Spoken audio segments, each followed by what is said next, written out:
doit être jugé. Lorsque l'âme est jugée, le corps est condamné à la destruction, et ce rêve nécessite une grande miséricorde. 231. La laine bleue et le trône, au sujet duquel il est écrit, la ressemblance d'un trône, l'apparence d'une pierre de saphir, un éclat autour de lui et Ézéchiel 2.26-27. Lorsqu'il est utilisé comme boucle pour les tzitzit, franges, la lumière l'éclaircit. Lorsque la luminosité l'illumine, elle devient la couleur verte, car le blanc devient plus visible en elle, car c'est le secret de la luminosité qui illumine vers le matin. À partir de ce moment-là, on commence à lire le Kriyat Shema, parce que la couleur du bleu a changé de ce qu'elle était, à savoir, vers la couleur verte qui est un jugement faible. Il est donc interdit de juger la loi de la vie et de la mort la nuit, parce que la couleur bleue domine à ce moment-là et qu'il est permis d'enlever une âme sans procès, ce qui signifie que l'autre côté a le pouvoir de confuser l'esprit des juges, parce que le jugement, qui est Zahir Ampin, qui est la miséricorde, ne domine pas à ce moment-là. 232. Quand le matin arrive, la droite d'en haut s'éveille, cette lumière émerge et atteint ce bleu. Il change de ce qu'il était, et alors le droit le domine et un autre trône sacré s'y attache alors, de merci. À partir de ce moment, c'est le moment de réciter le Kriyat Shema. 233. Et pourpre, c'est l'ensemble des couleurs réunies, qui est Zahir Ampin, c'est-à-dire la colonne centrale qui inclut les trois colonnes qui sont le blanc, le rouge et le vert. Et l'écarlate, il est écrit écarlate, lit, vert de Chani, et écarlate dent, car toute sa maison est vêtue d'écarlate, et Chanion, Michelet 31 2.21. Il s'agit ici de la couleur appelée écarlate, qui comprend toutes les couleurs. Et Chani et Chanion ne font qu'un, comme on appelle Chanion lorsqu'ils sont tous inclus ensemble. Chani émerge du trône céleste, qui est Zahir Ampin, qui est le trône de Bina, qui domine le bleu du côté droit. C'est le gardien d'Israël, dont il est écrit, Michel ton prince Daniel 10h21. Il est appelé vert, car sa force est dans sa bouche, comme un ver qui brise tout et déracine tout. 234. Le cramoisi et le lin fin Shemo 25 2.3.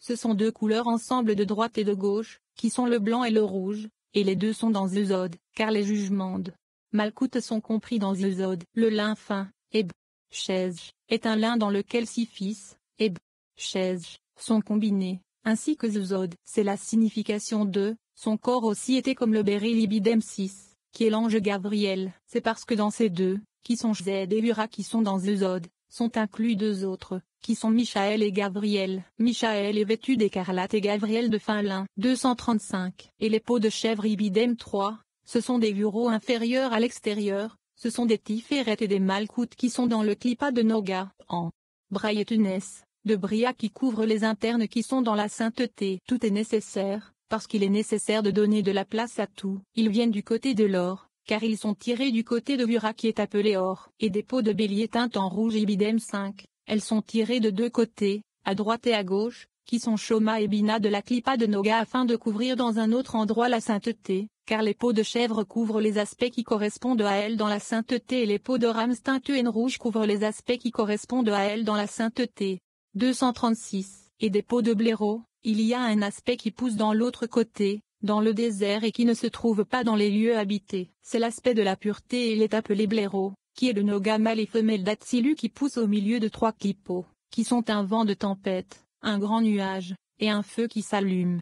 237. Dans le livre du roi Salomon, il y a de grands secrets concernant l'autel d'airain, comme nous l'avons dit. Au sujet de l'autel de terre, il est écrit, tu me feras un autel de terre Shemo 20h21. C'est un secret régulier, qui est Malkout. Lorsque d'autres montagnes dominent et que Malkout doit les nourrir, elles se colorent de cette couleur de laiton afin de les nourrir. C'est alors que Malkout est appelé l'autel d'airain et qu'elles sont appelées montagnes d'airain.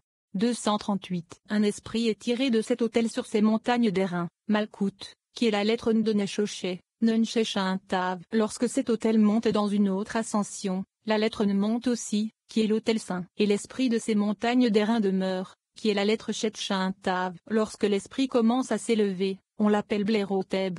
Tachash, Tacheshin, parce que la lettre N est montée de lui. 239. Cet esprit Tachash est divisé en de nombreux autres esprits et cette nation était donc appelée Tachash, comme il est écrit, et Tachash et Macha Bereshit 22h24. Ils avaient l'habitude de connaître cet animal, Tachash, qui était dans le tabernacle et qui porte leur nom. 240. Et du bois d'acacia Shemo 25 2.5. Ce sont les secrets sacrés de ces planches sacrées du tabernacle, qui sont nommés d'après leurs secrets. à savoir le bois d'acacia. En relation avec les planches, il est écrit, le bois d'acacia se tenait debout Shemo 26:2.15, et Séraphim se tenait au-dessus Yeshaïa 6:2.2, pour enseigner que les planches sont le secret de Séraphim. 241. À partir d'ici et plus loin, l'huile pour la lumière et le fait d'attirer l'huile sainte de la grandeur pour qu'elle coule sur eux, à savoir, le mochin des 3 premiers séphirotes, des pierres d'onyx et des pierres à enchâsser Shemo 25:2.7, ce sont les pierres saintes, les fondations du tabernacle, car elles sont le secret des 4 anges, Michaël, Gabriel, Uriel, et Raphaël, car chacune d'elles comprend 3 colonnes qui sont les 12 qui portent le char, qui est Malkout. Dans ces saints chariots, ces 12 forts mentionnés viennent d'eux-mêmes pour glorifier et louer dans un vêtement précieux, ainsi que la plaque de pointe, de sorte que le prêtre doit s'y concentrer sur eux et mentionner ces 12 tributes. Par conséquent, il y a 12 pierres, comme nous l'avons appris. 242. En plus de ces 12 pierres précieuses, il y a 13 sortes, à savoir l'or, l'argent et autres, qui sont les pierres à sertir. Leur total est de 25. Les 25 lettres du mystère céleste de l'unisson. En correspondance avec celle-ci, Moïse a gravé et disposé 25 lettres dans le secret du verset de l'unisson,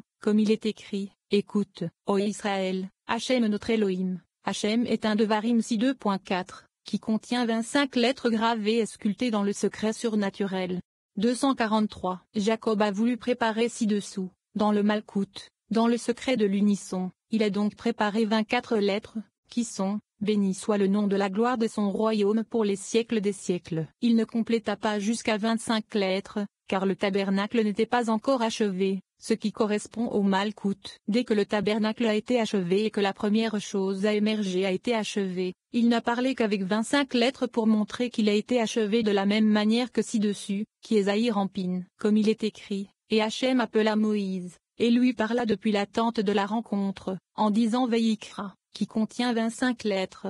244. Par conséquent, il y avait 25 sortes avec lesquelles compléter la préparation du tabernacle, et nous avons établi que toutes ces lettres sont les lettres gravées, sur lesquelles j'ai appris du Maître. Une fois que le tabernacle a été complété avec ses secrets, il est appelé Kokafé égale 25, dans l'unisson complet du tabernacle, qui est Malkout. C'est pourquoi il est écrit, et tes pieux te béniront, et Yevarshusha, Tuilim 145:2.10, qui contient les lettres Yevarshu, en blesse, Kafé, car Kafé est le secret de l'achèvement du tabernacle entier et de sa préparation, comme expliqué dans l'essai adjacent. Kafé correspond à 22 lettres et à la Torah, aux prophètes et aux écrits, qui sont sous une seule règle et un seul secret. 245. Israël déclare l'unité avec ce passage dans le secret des 25 lettres, qui sont, écoute, ô Israël, Hachem notre Elohim, Hachem est unique, ainsi que béni soit le nom de la gloire de son royaume pour les siècles des siècles, qui contient 24 lettres et se concentre sur chacune d'elles. Ensuite, toutes les lettres se rejoignent et,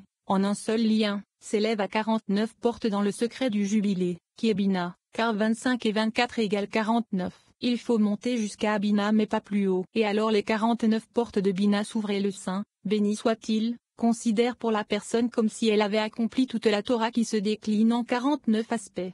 246. Par conséquent, la personne doit concentrer son cœur et sa volonté sur 25 et 24 et les élever avec une volonté du cœur vers les 49 portes que nous avons mentionnées. Après s'être concentré sur cela, il doit se concentrer sur cette unisson que mon maître a dit, qui est Rabbi Shimon, qu'écoute, ô Israël et béni soit le nom. Sont l'inclusion de la Torah entière. Heureuse est la part de celui qui se concentre sur eux, car elle est certainement l'intégralité de toute la Torah en haut et en bas. C'est le secret de l'homme complet, homme et femme, car Shema Israël est l'aspect mâle et blessé et le nom est l'aspect féminin, et c'est le secret de la foi entière.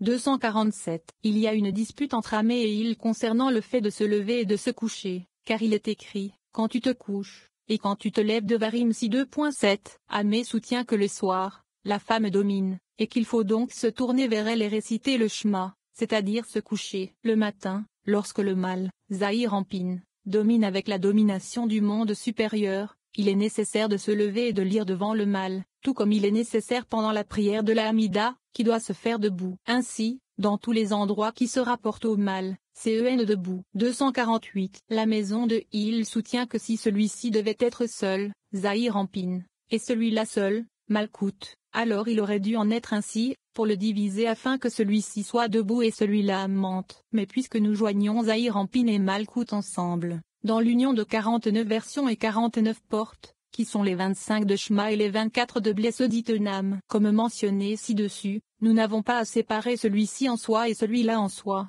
mais plutôt à voir que tout est un sans division. Car il ne devrait pas y avoir de division entre le Kriya Shema du matin et le Kriya Shema du soir. Cependant, pour ce qui est de la personne qui se trouve, elle devrait le réciter, soit debout, soit couché, car ils sont tous les deux en un seul lien comme ils le veulent. C'est ainsi que cela doit être présenté. 249. Par conséquent, le mâle, Zahir-Anpin, se trouve dans 6 côtés du passage, Shema Israël, qui sont 6 autres mots correspondant aux 6 côtés de la grandeur qu'il reçoit de Abba et Ima. Et la femelle est dans les 6 côtés de, béni soit le nom, qui sont les 6 mots correspondant aux 6 côtés de la grandeur qu'elle reçoit de Zahir-Anpin. Tous deux s'élèvent dans un seul lien dans le secret des 49 portes. Et la loi est toujours selon la maison d'Il. 25. Qui a fait surgir un homme de l'Est. Rabbi Shimon commence par expliquer que le qui de l'écriture fait référence au monde céleste, Bina. Tout le secret de la foi, Malkou, commence à partir de Zahir-Anpin, d'où la lumière se révèle. La discussion se déplace vers la justice, qui règne sur tous les mondes pour les guider et les maintenir si nécessaire. La droiture ne se détourne jamais de Zahir-Anpin et ne garde jamais le silence. Rabbi Shimon termine en disant que le Saint a éclairé le chemin grâce à Elazar, le fils de Rabbi Shimon, qui appelle la lumière céleste et ne se tait pas. La pertinence de ce passage comme la lune, Malkout est stérile, sans lumière propre. C'est pourquoi Malkout ne se détourne jamais de Zahir-Anpin, afin de pouvoir capter en permanence la lumière qui brille de cette sphère céleste. L'homme, inconscient de cette vérité cosmique, s'est constamment détourné de la lumière, séduit par les plaisirs illusoires que lui offre l'autre côté. C'est ici que nous prenons conscience de notre nature de Malkout, du fait que nous n'avons pas de lumière qui nous soit propre. Et comme la lune est obligée de faire fidèlement face au soleil pour recevoir sa lumière, le royaume entier de Malkout est soudainement propulsé par l'appel et la droiture de Rabbi Elazar. Elle, Malkout, se tourne sur son axe spirituel et se retrouve face à face avec le monde supérieur pour recevoir le plein rayonnement de la lumière émanant du Créateur.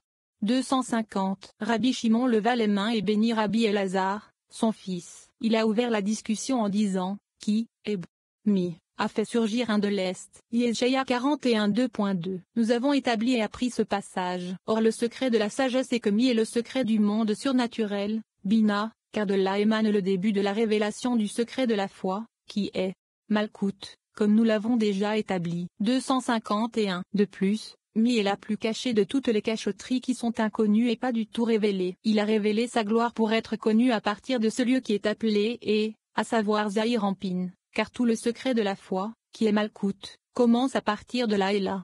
Lumière devient révélée, car toute la révélation qui est dans Malkout, elle est reçue de Zahir-Anpin, et ensuite, celui que la justice a rencontré partout où il a posé son pied ibidem, parce que la justice, c'est Malkout, révèle la Gvura céleste, et la règle du Saint, béni soit-il, qui est Zahir-Anpin. Et il a permis à cette droiture de régner sur tous les mondes pour les guider et les maintenir correctement. C'est pourquoi, il a donné les nations devant lui, et l'a fait régner sur ses rois ibidem, car tous les rois du monde sont sous l'autorité de cette justice, comme il est écrit, et il jugera le monde dans la justice de Élim 9 2.9.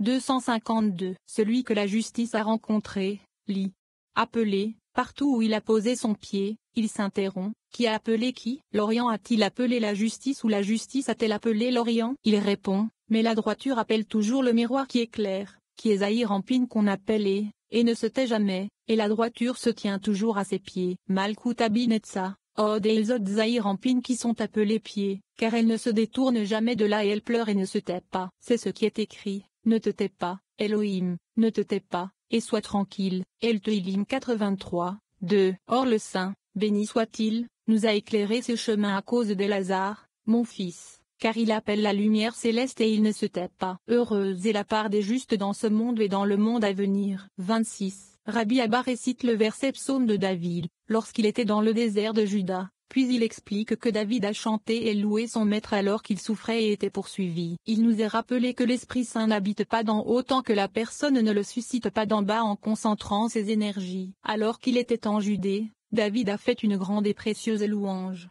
Elohim, tu es mon El, qui contient 3 niveaux. Ce sont les niveaux supérieurs de Bina, Zahir Ampine et Malkout. Le texte parle ensuite de la lumière noire dans le contexte de Je te cherche avec ardeur. David a également mérité la lumière blanche qui illumine, de Zahir Ampine. Nous lisons comment mon âme a